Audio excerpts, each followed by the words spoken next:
नलिनी जयवंत का शुरुआती जीवन।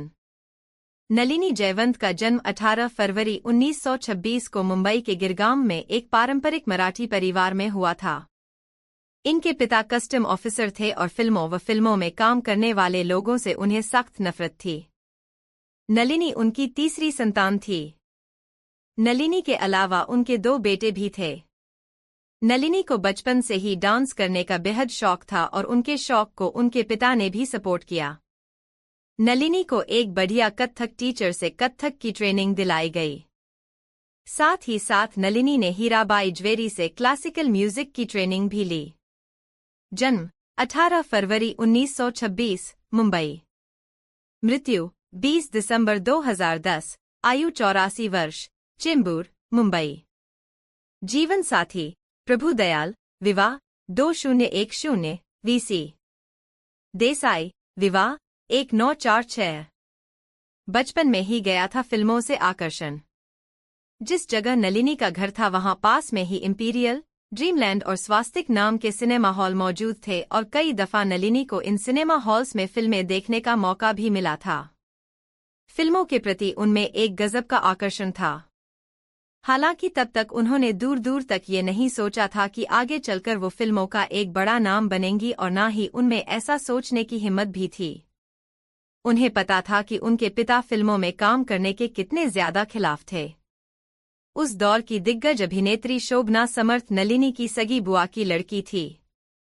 लेकिन नलिनी के पिता अपनी सगी भांजी शोभना समर्थ को भी बेहद नापसंद करते थे। मगर किस्मत का लिखा कोई भला कैसे मिटा सकता है। नलिनी का जन्म ही फिल्मों में काम करने के लिए हुआ था। फिर उनके पिता फिल्मों के कितने भी खिलाफ थे, उससे कोई फर्क नहीं पड़ता था। नलिनी की किस्मत आखिरकार उन्हें फिल्मों की तरफ ले ही गई। चिमनलाल देसाई की पड़ी नलिनी जयवंत पर नजर। उस वक्त नलिनी महज 14 साल की थी जब अपनी बुआ की लड़की शोभना समर्थ की बड़ी बेटी नूतन की जन्मदिन पार्टी में शरीक हुई थी। यही वो जगह थी जहां नलिनी पर चिमनलाल देसाई की नजरें पड़ी थी। चिमनलाल देसाई उस दौर के बहुत बड़े फिल्म प्रोड्यूसर थे और अपने वक्त के बड़े फिल्म प्रोडक्शन हाउसेज जैसे सागर मूवीटोन, अमर पिक्चर्स और नेशनल फिल्म स्टूडियो के बैनर तले उन्होंने judgement of Allah, Manmohan, gramophone singer, Watan, Nirdosh, औरत, ग्वालन, आँख मिचौली, आदाब अर्ज और रोटी जैसी फिल्में बनाई थी। चिमनलाल उस वक्त अपनी अगली फिल्म राधिका की तैयारियों में जुटे थे। नलिनी जयवंत के पिता को मनाना भारी पड़ा था चिमनलाल को। इस तरह साल 1941 में रिलीज हुई चिमनलाल की फिल्म राधिका से नलिनी जयवंत का फिल्मी करियर शुरू हो गया। इस फिल्म के डायरेक्टर थे चिमनलाल के बेटे वीरेंद्र देसाई।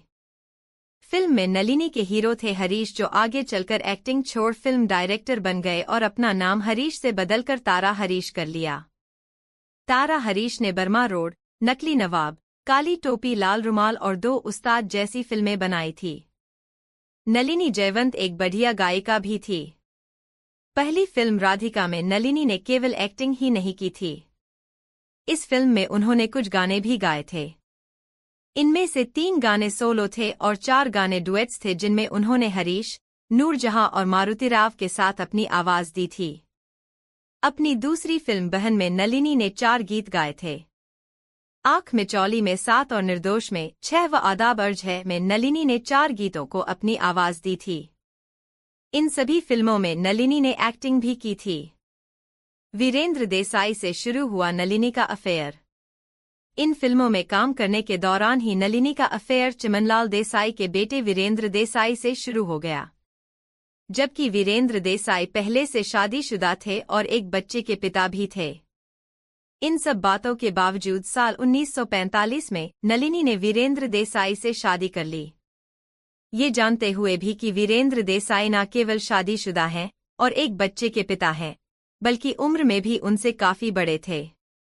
इस शादी का नतीजा ये हुआ कि नलिनी के माता पिता तो उनसे खफा हुए ही, चिमनलाल देसाई ने भी अपने बेटे वीरेंद्र को अपने घर और अपनी जायदाद से बेदखल कर दिया। फिल्मिस्तान स्टूडियो में करनी पड़ी नौकरी। दूसरी तरफ नलिनी को भी नेशनल स्टूडियो और अमर पिक्चर्स छोड़ना पड़ा। वीरेंद्र देसाई और नलिनी ने आखिरकार फिल्मिस्तान स्टूडियो में 2,000 रुपये महीना तनख्वाह की नौकरी कर ली और वहीं पास में मलाड में एक बंगला किराए पर लेकर रहने लगे। मगर फिल्मिस्तान स्टूडियो ने लंबे वक्त तक ना तो वीरेंद्र देसाई और ना ही नलिनी जयवंत को किसी फिल्म में काम करने का मौका दिया। हालांकि स्टूडियो के मालिक शशाधर मुखर्जी इन दोनों को 2,000 रुपये तनख्वाह जरूर हर महीने देते रहे। जब शशाधर मुखर्जी हुए नलिनी जयवंत से नाराज। जानकार कहते हैं कि नलिनी ने फिल्मिस्तान स्टूडियो के सामने ये शर्त रख दी थी कि वो केवल उस फिल्म में ही काम करेंगी जिसे उनके पति वीरेंद्र देसाई डायरेक्ट करेंगे। इसी वजह से शशाधर मुखर्जी नलिनी से नाराज हो गए थे। लंबे वक्त तक जब नलिनी फिल्मों में नजर नहीं आई तो दर्शक उन्हें भूलने लगे। नतीजा ये हुआ कि नलिनी और वीरेंद्र के बीच विवाद होने लगे। भले ही ऊपर से ये दोनों बेहद खुश नजर आते थे, लेकिन हकीकत में अंदर ही अंदर दोनों ही बहुत कुंठित और परेशान थे। पति से लिया तलाक तो चल निकला करियर। 3 साल बाद यानी साल 1948 में नलिनी और वीरेंद्र की शादी टूट गई। इन 3 सालों में नलिनी ने केवल एक ही फिल्म की थी जिसका नाम था फिर भी अपना है, और ये फिल्म भी काफी लंबे वक्त में बनकर तैयार हुई थी। लेकिन जब नलिनी ने वीरेंद्र देसाई से तलाक ले लिया तो उनका करियर अचानक फिर से रफ्तार में आ गया। इसी साल यानी साल 1948 में नलिनी की 2 फिल्में रिलीज हुई। एक थी दिलीप कुमार के साथ जिसका नाम था अनोखा प्यार। दूसरी थी त्रिलोक कपूर के साथ जिसका नाम था गुंजन। दोनों ही फिल्मों में नलिनी का काम खूब पसंद किया गया। स्टार बन गई नलिनी जयवंत। अगले साल यानी 1949 में नलिनी नजर आई चकोरी व आंखें नाम की फिल्मों में। साल 1950 में ये दिखी हिंदुस्तान हमारा और मुकद्दर जैसी फिल्मों में। एक्टिंग के अलावा नलिनी ने इन फिल्मों में भी गाने गाए थे। हालांकि इन फिल्मों ने कोई खास कमाल नहीं किया था, लेकिन साल 1950 में फिल्मिस्तान बैनर की फिल्म समाधि ने नलिनी को एक बड़ा स्टार बना दिया। इसी साल नलिनी की एक और फिल्म आई जिसका नाम था संग्राम, जो कि बॉम्बे टॉकीज बैनर तले बनी थी। ये फिल्म भी सफल रही थी और इत्तेफाक से इन दोनों ही फिल्मों में नलिनी के हीरो दादा मुनि यानी अशोक कुमार थे। दोनों ही फिल्मों में संगीत दिया था सी रामचंद्र ने। ये थे नलिनी के दूसरे पति। नलिनी ने दूसरी शादी की थी अभिनेता प्रभुदयाल से। फिल्म मुनींजी की शूटिंग के दौरान इन दोनों के बीच नजदीकियां बढ़ी और दोनों एक दूजे को चाहने लगे। फिल्म अमर रहे प्यार की शूटिंग के दौरान इन दोनों ने शादी कर ली। फिल्म बॉम्बे रेस कोर्स के बाद नलिनी ने खुद को फिल्मों से दूर कर लिया और गृहस्थी संभालने लगी, जबकि उनके पति प्रभुदयाल फिल्मों में एक्टिंग और असिस्टेंट डायरेक्शन करते रहे। लगभग 18 साल बाद नलिनी जयवंत एक बार फिर से एक फिल्म में नजर आई। ये फिल्म थी साल 1983 में रिलीज हुई अमिताभ बच्चन की फिल्म नास्तिक। इस फिल्म में नलिनी अमिताभ की मां के रोल में दिखी थी। ये कमाल का इत्तेफाक है। यहाँ ध्यान देने वाली बात ये भी है कि साल 1954 में आई नास्तिक नाम की फिल्म में भी नलिनी ने काम किया था। उस फिल्म में नलिनी लीड एक्ट्रेस थी, जबकि इस फिल्म में नलिनी ने मां का किरदार निभाया था। अमिताभ बच्चन वाली नास्तिक के बाद नलिनी ने खुद को हमेशा के लिए एक्टिंग से दूर कर लिया। नलिनी ने कहा था कि वो फिल्म मेरे जीवन की सबसे बड़ी भूल थी। मुझे मेरी भूमिका जैसी सुनाई गई थी वैसा फिल्म में कुछ भी नहीं था। मैं इस तरह से काम नहीं कर सकती, इसलिए मैंने खुद को फिल्मों से पूरी तरह दूर रखना ही बेहतर समझा। इन अवार्ड्स से सम्मानित हुई थी नलिनी जयवंत।